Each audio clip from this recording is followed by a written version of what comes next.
Өдрийн мэндэ. За өнөөдөр би энэ Biosphere дээр мерчант болохын тулд одоо юу хийх ёстой юм бэ? Яах ёстой юм бэ? Ер нь бол мерчант болоход ямар асуудлууд гардаг вэ гэсэн бичлэг хийж өгье.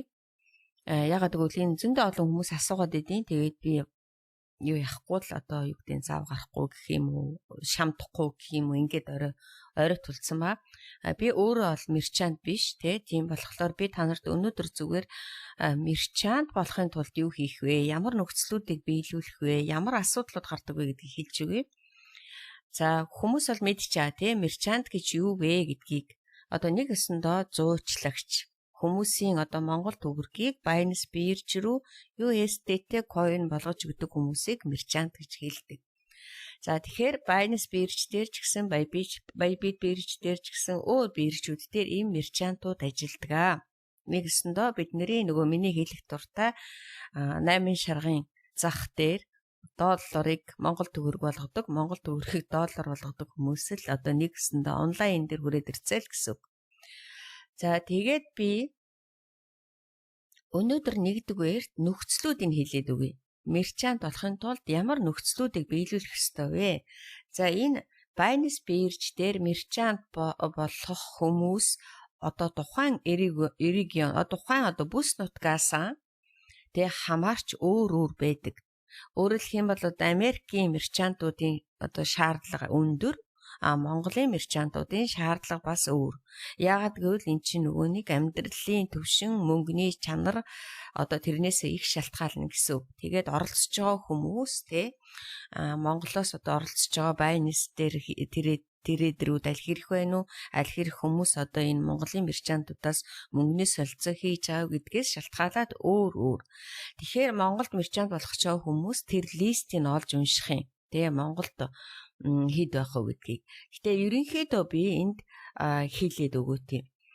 Зөвхөн одоо мерчант болох өргөдлөө өгөхөөсөө өмнө одоо шаардлаганууд байдаг. Нэгдүгээрт нь миний одоо Binance-ийн аккаунт өөрийн гэсэн түүхтэй байх ёстой. Ягаад гэвэл би Binance-д өнөөдөр бүртгүүлчээд тэгээд би мерчант болъё гэж хэлж болохгүй. За нэгдүгээрт нь нийт арилжааны хэмжээ гэдэг нэг юм байдаг. Нийт арилжааны хэмжээ гэж юу гэсэн үг вэ? Аккаунт нээснээс хойш нийтдээ одоо 2-3 биткойноос баггүйгээр эсвэл түүнтэй тэнцэх одоо арилжаа хийсэн байх ёстой. Тэгэхээр чин ойролцоогоор энийг болохоор би одоо ерөнхийд нь хэлж өгч байгаа Одоо яг Монгол дээр хэд байхыг гэдгийг та нар өөрсдөө дараа нь олох ёстой. 1 биткойн гэдэг чи одоо өнөөдрийн юугаар бол 70,000 гэж бодъё тийм үү? 67,000-аас 72,000 гэх юм бол. Тэгэх юм бол одоо нийт арилжааны хэмжээ гэдэг чинь бүр би Biosphere-д хизээ бүртгүүлсэн 5 жилийн өмнө, 10 жилийн өмнө гэдэг юм уу 2 жилийн өмнө, 3 сарын өмнө энэ бүртгүүлснээс хойших миний бүх хийсэн арилжааны дүн маань ядаж нэг одоо энэ рүү дөхөж очсон байх юм. За би тэрийн дараа нь хаана үцэх вэ гэдгийг хэлж өгнө.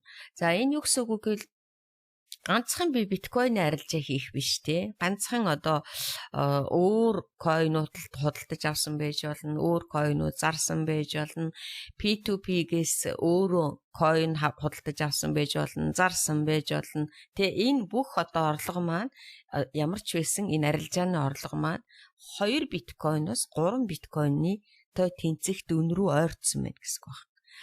За дараа нь сүүлчийн 30 хоногийн итвэх.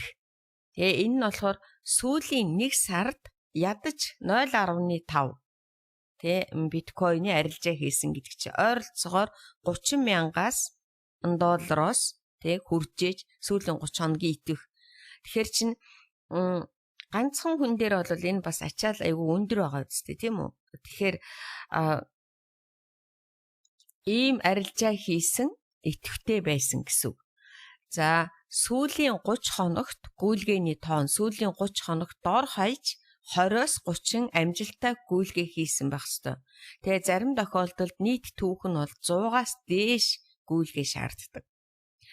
За ингээд одоо тэгвэл миний сая хэлсийг сонсонгууд ястаа бүтэхгүй юм бэ. Тэ эн чинь бол $70,000, $30,000 энэ төр гэдэг чинь ястаа айгүй өндөр тоо байна гэж дотроо бодож магадгүй. За тэгвэл энэ мерчантын зэрэглэл гэж байдаг. Өөрөөр хэлэх юм бол бронз буюу дөнгөж одоо анх эхэлж байгаа суур төвшин тий шинэ мерчантууд, хоёрт нь мөнгөн silver-ийн мерчантууд. За энэ болохоор бүр 200,000-аас дээшээгээ яваад өгчдөг, $200,000-аас дээшээгээ. Gold гэх юм бол бүр $2 сая дээшээгээ явна гэсэн. Тэгэхээр анх мерчант болох ч хүн бол одоо бронз буюу суур төвшөнд орж ирэх нь шүү дээ. Тэгэх юм бол энэ саяын нөхцлүүдийн ядаж 90-95%-ийг биелүүлсэн байх ёстой. Тийм үү те.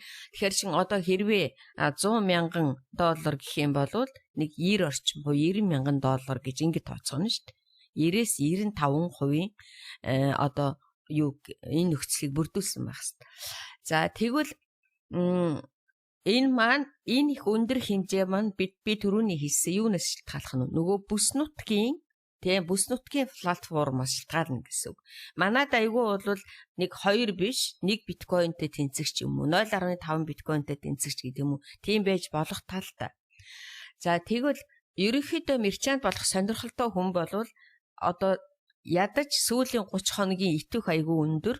Тэгээд ядаж нөгөө Binance-ийн биржийн юутай аккаунт нь 6 сараас дээшээ 6 сараас доош бол мерчант болж чадахгүй. 6 сарын өмнө бүртгүүлсэн бол мерчант болох ямар ч боломжгүй. Тэрнээс ядаж нэг 2 жил 3 жил энэ Binance дээр арилжаа хийсэн хүн л одоо ядаж мерчант болох энэ нөхцөлийг биелүүлэх юу руу очих нь. Нөхцөлийг биелүүлэх юм. За тэгээд нэг анхаарах зүйл байдаг. Барьцаа хөрөнгө гэдэг. За барьцаа хөрөнгө гэх юм бол нөгөө арилжааны хэмжээнээс гадна одоо нөгөө барьцаа байршуулдаг. Барьцаа байршуулах нь бол бас бүс нутгаас хамаарат $500-аас $500,000 байдгийг. Тэгэхээр энэ Монголд болохтой зэрэг $1,000 байдаг юм билээ. Өөрөөр хэлэх юм бол өөрийнхөө фандинг wallet-ын дотор $1,000-ыг төгжин гэсэн. Тэр нь одоо мөнгө байнга л $1,000-тай байж гин гэсэн. Хэрвээ ямар нэгэн асуудал болох юм бол тэр $1,000 чинь Binance одоо хурааж авна гэсэн үг. Гэхдээ энийгээ блоклчоод тэгээд дараа нь яах нь вэ? Блоклчоод хэрвээ мерчант хийх юм болцохороо тэрийг буцаагаал авчна гэсэн үг. За энэ одоо гүйлгээний чанар гэж нэг юм байдаг. Тэр нь юу гэвэл зөвхөн одоо их хэмжээний арилжаа хангалтгүй хийсэн байж болохгүй. Заавалчгүй гүйлгээний биелэлтийн хувь нь одоо маш өндөр байх хэрэгтэй. За тэрийг би дараа нь хэлж өгье. За тэгээд Binance app дээрээ өөрийнхөө бүс нутагт ямар шаардлага тавигдаж байгааг харахын тулд Binance-ийн app дээр P2P гэдэг хэсэг рүү ороод тэгээд хэрэглэгчийн төв буюу user center гэж байдаг. Тэгээд тэр зэсэн дотор Becom Merchant гэсэн товч дээр дараад тэгээд өөрийнхөө одоо дутуу үзүүлэлтүүдийг харна. За одоо би тэрийг хэлж өгнө. Одоо би сая нөгөө нэг нөхцлүүдийг хэлээд өгчлөө тийм мерчант болоход ийм юм хэрэгтэй байд юм байна гэд. За тэгвэл одоо би өөрийнхөө тэр энд одоо user center гэдэг энд байж. Энэ дээр дарангууд миний өөрийн одоо нөгөө нэг юу гарч ирнэ гэсэн. Би одоо юуг нь биелүүлсэн байна, юуг нь биелүүлээгүй нэгдгийг нь гарч ирнэ тий. Тэгэхээр би энэ дээр миний нэр авах хамаг юмнууд гарчих учраас би жоохон одоо нуужээж тэгээ та нарт харуулна гэсэн. За одоо би энд ингээд гаргаад ирлээ та нарт. Би одоо хэрвээ мерчант болъё гэвэл миний юу биелсэн байна уу гэдгийг энд харагдах нь тийм үү. Нэгдүгээрт нь би email verification хийсэн өөрийнхөө бүх одоо бичиг баримтыг verification хийсэн дээдл дээр 2 ногоон тэмдэг байж байна. Энд $1,000 би төгөж чинь хэрвээ би мерчант болъё гэвэл $1,000 төгөж чинь энд тийм. Тэгээд deposit хийгээд $1,000 төгсчих юм бол энэ ингээд ногоон өнгөтэй болчихно. Миний балансан дээр $1,000 байвал ногоон болчихно. За цаашаа одоо энэ нөгөө гол юмнууд чинь байна. Энэ хараа бүгд ингээд минийх дээр улаан байгааз. Ягаад гэвэл миний эднэр ерөөсө биелэгдээгүй гэсэн үг байна. Тэгэхээр энд нас бол зүгээр. Тэгээд энэ нөгөө нэг сүүлийн 30 хоногийн одоо итвэх минийх бол одоо сэтгэвтэй оролцсон гэд ингээд ногоон болцсон байна. Тэгэхээр энд миний юу болоогүй юм гэвэл би одоо нөгөө нэг аккаунт нийснээс хойших төрүүчийн тэр нөгөө P2P-гээр одоо сольсон арилжаа маань энэ тоон хүрээгүй гэсэн. За энд болохоор миний одоо P2P-гээр сүүлийн 30 хоног би одоо нөгөө нэг солилцоо хийсэн миний тоон хүрээгүй гэсэн. Дараагийнх нь энд бүр нөгөө нэг бүх ингээд ерөөсөө нөгөө одоо жишээлбэл би энэ P2P-гээр нийтдээ те одоо хідэн мөнгө сольж авсан одоо өөрөлдөө Монгол төгрөгийг би USDT болгосон эсвэл USDT-г Монгол төгрөг болгосон тэрний маань яах нь тоон бас хүрэхгүй байх гэсэн. За энэ 7 тонн зэрэг 30 хоногийн миний бас тоо хүрэхгүй. Ягаад гэвэл би сүүлийн 30 хоногт одоо маш их хэрчимтэйгээр одоо энэ P2P-г өөрөө ашиглаж эхлэх нь шүү дээ. USDT худалдаж аваад USDT-г Монгол төгрөг болгоод ингээл тэгэхээр ингээд идэвхтэй оролцоод хамгийн гол нь энэ миний юу хийсэн арилжаа хийсэн тий энэ солиулсан юу маань дандаа нөгөө чанар айгуу сайн байх хэвээр. Өөрөлдөх юм бол би нэг удаа буруу юм хийгээл буцууцлаад нэг удаа юу мөнгөө явуулахгүй байгаад ингээл яагаад гэсэн бол энэ маань нөгөө чанартай биш миний нөгөө хувийн айгуу бага олчдөг. За тэрийн дараа нөгөө өөрийнхөө нөгөө хувь дээр харуулна. Би тэрийн дараа нь харуулж байна. Тэгэхээр эднэрийг гүйцээхийн тулд энэ ногоон өнгөтэй болчих юм бол энэ Apple Now гэд би юу өгөх нь юугаа зараа өргөдөл өгөх нь штэ. Би мерчант болмоор байна гэд. За тэгээд өргөдөл өгснөөс хойш 3 сарын хугацаанд Binance миний нөгөө энэ бүх үйл явдлыг хянаад шалгаад за энэ хүн бол үнэхээр P2P-г сайн ашигладаг, арилжаа сайн хийдэг, мөнгөтэй юм байна гэдгийг одоо батлаад тэгээд намайг мерчант болохыг зөвшөөрдөг байна. Ийм учиртай. Тэгэхээр та нарын гол одоо мерчант болох хүмүүс бол яах нь өөрөө эхлээд Binance дээр маш их идэвхтэй байж ээж, өөрөө эхлээд маш их арилжаа сайн хийж ээж, өөрөө эхлээд P2P-г олон удаа ашиглаж ээж энэ юунуудыг яах нь гүйцээх нь шүү дээ. Ногоон болгох нь. Тэгэхээр энэ ногоон болгоогүй цагт бол бид нэр одоо өргөдлөө өгч чадахгүй. За өргөдөл өгсөний дараа яах нэг 14 хоногийн ажлын өдөртөөр ингэж шалгаад тэгээд ерөнхийдөө яг одоо тэр Монголд мерчант болж байгаа хүмүүсийг хэдэн хоногийн дараа шалгаж өгч гэнэ үү те хэдэн хоногийн дараа зөвшөөрч гэнэ үү гэдгийг бас асуух хэрэгтэй гэж би бодож байна. За одоо цаашаага энд user center гэдэг энд байгааз те. Одоо энэ user center гэдэг ингээд дарангууд чинь тэр түрүүний миний хэлсэн Beko merchant гэсэн нэг юм байгаа. Шар юм байна. Тэр шаран дээр дарангууд одоо яг миний өөрийн юунууд гарч ирдэг. Би одоо хэдэн гүйлгээ хийсэн байна, хэдэн амжилттай гүйлгээ хийсэн байна. Миний одоо нөгөө гүйцэтгэлийн процент нь хэд байна. Ингээд бүгдөө гараад ирдэг. Би энэ дээр мэдээж гаргаж өгч чадахгүй. Тэгэхээр эхлээд та нар өөрсдөө мерчант болох юм бол энэ user center дээр дараад тэгээд тэр нөгөө нэг өөрийнхөө рейтингийг харах нь шүү дээ. Би хэдэн хувийн рейтингтэй явж байна. Хэдэн хувийн би худалдаж авсан байна. Хэдийг зарсан байна. Ингээд тэгээд тэр чинь нөгөө төрүүчийн миний нөгөө нөхцөл рүү дөхөж очисон бол ядаж 90% рүү дөхөж очисон бол наад улаанууд чинь яах нь ногоон болно гэсэн. Гэтэ би болохоор Монголын нөхцөлд бол нэг их тэр бүр 3 биткойн моин гэж юу яахгүй бах уу. Тийм амар өндөр бол биш байх. Ягаад бол монголчин өөрөө хэрэглэгч айгу багтаа. Тэгээд юу болохоор бас гэж нөгөө нэг манай амьдралын төвшин чинь тийм өндөр биш болохоор тийм их айгтар өндөр шаардлагатай байхгүй байж магадгүй. Тэгэхээр тэрийг бас та нар өөрсдөө яах нь олж харах нь чат GPT мэдээс асуугаад Монгол яг хідээр энэ нөгөө мерчант болоход одоо шаардлага нь Монголд хэд байх вэ гэдгийг бүр нарийн тооцоолж гаргаж өгөөч гэд ингээд хараарай. За одоо цаашаага би дахиад нэг юм хэлж өгье. Энд нэг одоо мерчанттай би ярьжсэн л та. Тэгээд мерчант болчоод ямар асуудлууд гарсан бэ гэвэл мерчант гэдэг чинь өөрөө 24/7 ажиллана. Тийм биз дээ. Одоо жишээлбэл Монголд шүн болж байхад Европын холбооны ч юм уу, Кореогоос ч юм уу хүн одоо Монгол төгрөгнийхөө картнаас юугаар мерчантаар дамжуулаад USD-тэй авах гэхтийн зэрэг би унтчихэ гэж хэлж болохгүй шүү дээ. Тийм биз дээ. Тэгээ цагийн зөрүүгээр одоо Европод байгаа хүн цагийн зөрүүт, Америкт байгаа хүн цагийн зөрүүт. Би Монголд шүн болж байна, би ажиллахгүй гэх юм байхгүй. Тэ автоматар тавьсан байх хэвээр. Чат нь дандаа одоо онлайн дээр байж ах хэвээр. Жишээлбэл бид нэр өөрсдөө тэгдэг штэ. Би P2P руу ороод онлайн байгаа хүнийг сонгож аавна тийм үү. Хэрвээ офлайн байх юм бол бид нэр тэр мерчантыг сонгож авахгүй. За тэгээд байнга л офлайн байгаад байх юм бол таны хэрэглэгч байхгүй нэ гэсэн үг.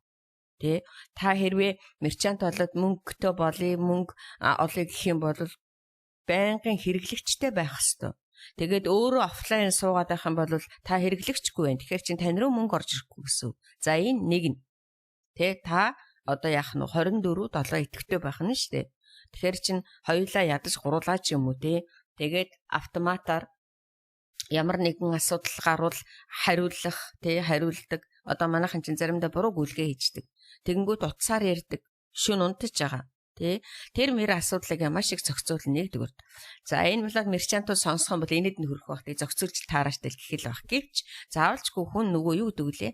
Анхааруулга авсны дараа хүн ер нь алдаа хийдэггүй гэж хэлдэг. Тэгэхээр та мерчант болох юм бол ер нь 24/7 ажиллана шүү гэдгээ мэдчих хэвээр. Хоёрт саяхан би нэг хүн тус олсон чинь манайхан чинь ямар гэлээ хэдэн сая төгрөгнөөс билээдээ үзэл нөгөө нэг банк нь ажлын цагаар одоо жишээлбэл хагас сая өдөр болохгүй нэгдэх өдөр зөвхөн мөнгө нь орж ирэх болсон байсан. Тэгэхээр чин өөрийнхөө орны тэр банкны одоо хууль дүрм системийг сайн ойлгодог байх хэрэгтэй байх нь. Ягаад гэвэл Европод явж исэн хүн сандраад тэг нэг мөнгөний яаралтай хэрэг гараад мөнгөө P2P ашиглаад мөнгө авах гэсэн чинь мөнгө нь гаццсан. Яагаад гэвэл амралтын өдөр учраас зөвхөн таны мөнгө нэгд өдөр орно гэсэн юм. Яаж ч болдгүй юм байлээ. За тэгэхээр та нар энэ мерчант болох ч хүмүүс чинь манай банкнууд ажлын бус цагаар хагас сая өдөр баярын өдрүүдэд хэдэн саяас дээшээ төгрөг гаргадаг, хэдэн саяас дээшээ төгрөг гаргадаггүй. Ингээд тэр мэрийгээ бүр аягүй сайн мэддэг байх хэвээр. За дараагийн нэг юм асуудал болохтой зэрэг бас нэг хүн одоо би дандаа хүмүүсийн нэг жишээн дээр ярьж өгч байгаа тийм мерчант болох гэж байгаа бол энэ юмнуудыг сайн мэддэг байх хэвээр. Бас нэг хүн нэг банкнаас мөнгө гаргахад тэгээ нэг өдрийн юутай байд юм бэлээ. Хэмжээтэй. Тэгээ 10 сая байлуу яал би санахгүй байна. 10 саяас дээшээгийн одоо хаан банкнаас гэдэг юм уу төрийн банкнаас 10 саяас дээшээ мөнгө нэг өдрийн дотор гаргаж өгч чаддгүй юм билээ. Тэгэх юм бол ямар нэгэн хүн хаан банкар чи 11 сая төгрөг гаргуулъя гэд танд захиалга өгч сууж идэг нөгөө банк чинь гаргаж өгөхгүй бол та хоёрын хооронд асуудал гарнаа да. Мерчант болох гэж байгаа хүний хооронд. Тэгэхээр мерчант буруутай болчих гээд идэг тийм үү? Нөгөө хүн чинь хэрэглэгч учраас бас хэрэглэгчийнхээ даваа эрхийг яах гээд идэг. Тийм болохоор мерчант болох гэж байгаа хүн заавалчгүй тухайн орныхон банкнуудын одоо нөгөө хэдий гаргадаггүй ямар өдөр гаргадаггүй хоёр дахь өдөр гаргадаггүй гэдэг шиг тийм болчих вэ гэх тэр мэрийг маш их сайн судалж ээж судлана гэсэн үг. Тэгэхээр чин одоо мерчант болох ч байгаа хүн чи ядаж нэг 30 сая 50 сая төгрөг хэрэгтэй дээ. Тэгтэл чи нэг банкнаас чи та 10 сая гаргах хэрэгтэй бол өөр банкнуудын одоо данс бас хэрэгтэй болно гэсэн. За энэ бол дараагийн анхаарах юм. Дараагийн нэг анхаарах юм нэг хүн бас надад ингэж хэлж ирсэн. Дуудлагч мөнгө багтаа бол мерчант хийхэд хэцүү юм бэлээ. Яагаад гэвэл би $5,000 анх эхлээ мерчант болж исэн юм аа. Тэгээд $5,000 маань одоо яг нөгөө нэг арилжаа хийж байгаа хүмүүст их бага мөнгө өгд юм билээ. Тэгээд нэг л удаа солиод авчдаг. Одоо жишээлбэл $2,000, $3,000-оор хоёр хүн солиод авчихтал би нөгөө миний одоо $5,000 буюу 5,000 USD маань ингээд дуусчдаг. Тэгээ тэгэнгүүт би дахиад нөгөө балансаа сэргийлэхийн тулд USD-тэйгээ худалдаж авах хэрэгтэй үст энэ хоёрын хооронд одоо юу гардыг бэлээ гэсэн.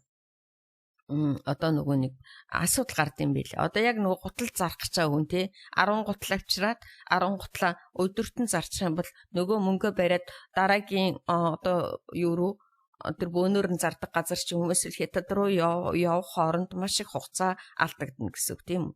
Тийм яг тэрийн шиг нөгөө мөнгө нь нэг талдаа гарчдаг юм байлээ. Одоо жишээлбэл чи өнөөдөр 10 гуталтай болвол дараагийн 10 гутал авах мөнгө чинь нөгөө одоо тэр юу руугаа тэгээ нөгөө склад руу бөөнөр нь авдаг газар руугаа явж их юм уу эсвэл яг очиод бэлэн аваад өнөөдөр надад хөргөж ирэх ёстой гэсэн ийм систем байхгүй бол мөнгө чинь нэг талдаа гарчаад нөгөө талдаа ингээд мөнгө авч чадахгүй гацчдаг. Ийм юм болдсон байлээ гэж хэлсэн тий. Тэгэхээр мерчант болох гэж байгаа хүн бол хамгийн доотлийнхоо одоо мөнгөний хэмжээг яах нь нэлээд жоохон өндөр тавина гэсэн. За дараагийн дөрөвдөх нэг анхааруулах юм бол USDT-гээр одоо гол төлөв манайхан чинь энэ мерчантууд хийж байгаа. USDT чи өөрөө буула үнэн буула гэхэд нэг 0.98 99 ч гэдэг юм 99.8 ч гэдэг юм тэгж буудаг. Тэрнээс биш $1 байж байгаад гів гинтгэн 75 цент болно гэсэн ойлголт ерөөсөө байхгүй. Тэгэхээр USDT-гийн би чи хямдхан авч ижил хүнд одоо арай үнэтэй зарна шүү дээ тийм үү. Тэгэхээр чин USDT-гээ ядаж нэг 0.90 одоо 98 ч гэдэг юм уу те 98-аар баг олддоггүй байлгүй дээ бодвол би сайн мэдэхгүй байна. 0.99 5-аар авч ээж те эсвэл одоо 1 дээр зардаг ч юм уу гэдэг шиг ийм нөгөө айгүй USDT-гийн чи өөрийнх нь унж байгаа процесс нь айгүй өөрөө бага. Тийм биз дээ. Тийм болохоор чин нөгөө USDT-гээ хямдхан авах боломжийг бас та нар өөрсдөө өөр биержүүдээс авдаг ч юм уу. Тэгтээ би нэг юмыг маш их сайн анхааруулахгүй болов болохгүй. Нэг юм сонсч ирсэн. USDT-г нөгөө хууль бусаар авдаг гэж. За тэгэх юм бол бид нэр өөрсдөө шорон явна гэсэн. Хууль бусаар USDT худалдаанд авна гэдэг чинь нөгөө хамаагүй муу юм хийж иж, муу юм зарж иж олсон мөнгийг та нарт зарна гэсэн үг тийм үү. Тэгэхээр энэ аргыг бол ерөөсөө яагаад хэрэгжилж болохгүй. Зүгээр өөр хүмүүс ойлгохдоо өөр биержүүд дээрээс юм уу эсвэл USDT жоохон унсан үед одоо их хэмжээгээр нөөцлөдөг гэж ярьсан. Тэр буруу аргаар олсон USDT бол нэг л өдөр таныг одоо шоронгийн хаалга татуулна гэсэн. Тэгэхээр энэ дээр бол шууд би өөртөө яах нь ийм хууль бус юмд би ерөөсөө оролцохгүй гэдгийг мэдэгдэх ёстой. Тав дахь анхаарах юм бол мерчант хийж байгаа хүмүүс өөрсдөө маш их өндөр сонор сэрэмжтэй байхгүй бол таны клиент, таны хэрэглэгч ямар журмаар энэ мөнгийг олсон гэдгийг та өөрөө мэдэхгүй. Тэ? Одоо жишээлбэл манай маш их одоо шүүх цагдаагийн газрууд энэ дээр маш их өндөр одоо хяналт тавьж ажиллаж байгаа. Тэгэхээр тэр хүний танаар солиулж байгаа мөнгө эсвэл тэр хүний одоо худалдаж авж байгаа мөнгө маань цэвэр байх талыг та өөрөө шалгаж чадахгүй учраас маш их одоо яах нь болгоомжтой хандаж их усүрийн сайн мэдчихээж ингэж солихгүй болохгүй. Энэ бол таны өөрийн хувийн яах нь аюулгүй байдал гэсэн. За ялангуяа одоо Европын холбооны улсуудад бол ерөөсөө маш их өндөр хяналттай байдаг. Ерөөсөө маш их өндөр хяналттай. Ягаад гэвэл одоо бид нар Европын холбоонд ажиллаж байхад P2P-г одоо бараг ашиглахгүй байх жишээний. Ягаад гэвэл бид нар нөгөө цаад мерчант маань хэн бэ гэдгийг мэдэхгүй учраас тэрийг бид нар одоо татварын газар энэ тэрийг нөгөө баталгаажуулж өгч чадахгүй учраас энэ дээр аяйггүй болгоомжтой ханддаг гэсэн. Тэгээд хууль чангарах тусам энэ мерчантын асуудал бол улам л одоо хүнд хэцүү болно тий. Тэгэхээр ямар нэгэн үйлдэл хийхийн өмнө заавалжгүй урьдчилж ямар би эрсдлийг хүлээж магадгүй юм бэ? Ямар одоо боломж нөгөө нэг ямар одоо би асуудал энэ дээр гарах юм бэ тий. Миний мөнгөний хэмжээ маань хүрэх нь үгүй юу? Миний мөнгө өөрөө цэвэр мөнгө үгүй юу? Би өөрөө USDT-гийн цэвэр газраас авж ийн үгүй юу? Тий хууль бус юм авчих вэ гэдгийг урьдчилж бүр маш сайн тооцоолж ээж энэ мерчант болно гэсэн. Тэгтээ миний дандаа хэлдэг штэ. Эрсдлээс айгаад ямар нэгэн юм ихлэхгүй бол бид нэр одоо мөнгөтэй болж чадахгүй, ажил хийж чадахгүй. Гэхдээ дандаа ямар нэгэн ажил хийхэд заавалжгүй эрсдлийг урьдчил тооцоолж, урьдчилж мэдчихээж ямар нэг юмд орох хэрэгтэй. Жишээлбэл та шинэ бизнес эхлэх гэж байгаа бол манай Монголын хүн амын хүн ам хийдв. Миний бизнес энэ одоо энэ хүн амаар тооцоолох юм бол аль хэр явууртай. Тэгээ энэ минийгээ сайн нарийн тооцоолж эрсдлээ тооцоолж ижил хүмүүс чинь бизнес эхэлдэг шүү дээ. Тэрнээс би маргааш кофе шоп нээчи би айгүй ашигтай ажиллана гэж ажилдаггүй тийм үү. Тэр чинь кофе шоп нээхийн тулд байрлал тэгээ тэр хавийн хүний тооцоо, ордог хүний тооцоо, тэр хавийн одоо хүмүүсийн санхүүгийн чадвар тэгээ тэр хавьд ойр хавьд чинь ямар кофе шоп байна тэгээд одоо байр хөслөх гэж байгаа бол тэр газрын чинь төлбөр нь аль хэр өндөр байх вэ? Миний орлогоноос би байрныхаа мөнгийг төлсөөр байгаа. Тэр хөссөн газрынхаа мөнгийг төлсөөр яж кофе шопноос хийх орлого нь одоо ямар байх вэ? Гэх мэтчлэнгээр ийм урьдчилсан эрсдлээ тооцохгүйгээр юмыг нээн гэж аахгүй. Яг тэрнтэй ч адилхан мерчант хийх гэж байгаа хүн бол заавчгүй ийм урьдчилсан эрсдлүүдийг тооцож ингээд болно гэсэн. Гэхдээ ямар нэг юмнаас айгаад ямар нэг юмыг эхлэхгүй байж бас болохгүй. За ийм юм байд юм байна мерчант болохын тулд. Тэгээд өөрсдөө сонирхсан хүмүүс энийг сайн судлаарай. Гэхдээ миний ойлгож байгаагаар л мерчант болохын тулд бидний өөрсдийн санхүүгийн чадвар л хамгийн гол юм бэ. Санхүүгийн чадвартай болвол ахиухан шиг мөнгөөр өөрөө идэвхтэй сайн оролцож тэгээд мерчант болно. Тэгээд дараа нь бас нөгөө ёс суртахуун гэдэг актер юм би хүнийг хуурахгүй ажиллах ёстой. Нэгдүгээр, гуравт нь бол эхэндээ нөгөө анх эхлээд мерчантууд дөнгөж гарч яхад манай хэрэглэгч нар өөрсдөө бол ёстой нэг бодлоон туулдаг байсан шүү дээ тийм. Би олон хүн тусалж исэн. Нөгөө холбосон картны хугацаанд дууссан байна. Эсвэл 100 сая төгрөггүй 100 мянган төгрөг явуулах 100 одоо 50 мянган төгрөг гэж захиалга өгчөө 147 юм уу 49-ыг явуулчихна. Эсвэл юуны нөгөө нэг өөрийнхөө Binance-д бүртгүүлсэн аккаунтаасаа биш өөр хүний картнаас мөнгөө явуулчихна. За эсвэл нөгөө юу боллоо бас ямар асуудлууд гараад идэг вүлээ. Мөнгөө ерөөсөө яг нөгөө 15 минутын дотор амжихгүй. Яг явуулах хичээтэл нөгөө аппликейшн нь ажиллахгүй. Тэгээ ингээл ерөөсөө нөгөө хэрэглэгч нар бол амар их нөгөө юу яадаг. Нөгөө нэг асуудал гаргадаг. Тэгэхээр бас мерчант болохын тулд өөр маш их төвчээртэй хэрэглэгчтэй маш их сайн зөвлөгөө өгдөг.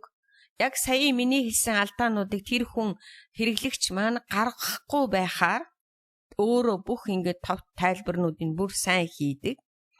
Тэгэхгүй бол би олон хүнд тусалж яхад ийм асуудлууд гарч идэг байсан. Гэхдээ тэр үеийг бодоход одоо бас хүмүүс харьцангуйгаар яах нь яг гайгүй айгүй сайн болцсон байна лээ. Жишээлбэл одоо тэр нэг мөнгөө дутуу юм уу мөнгөө илүү явуулдаг асуудал амар их гардаг. Тэгэл нөгөөх нь нөгөө яг нөгөө 150 мянга л бол 150 мянга л байх хэвээр. Тэгэнгүүт тий 25 USD-тэй солих гэж байгаа бол 25 л таны дансанд байх хэвээр. Тэгэхээр чин дансандаа 150 USD-тэй байхгүй мөртлөө 150 USD-тэй солих гээд өгчдөг. Эсвэл нөгөөх нь дансанд нь өөр одоо жишээлбэл нэг юм тохиолдол байсан би бас хэлье.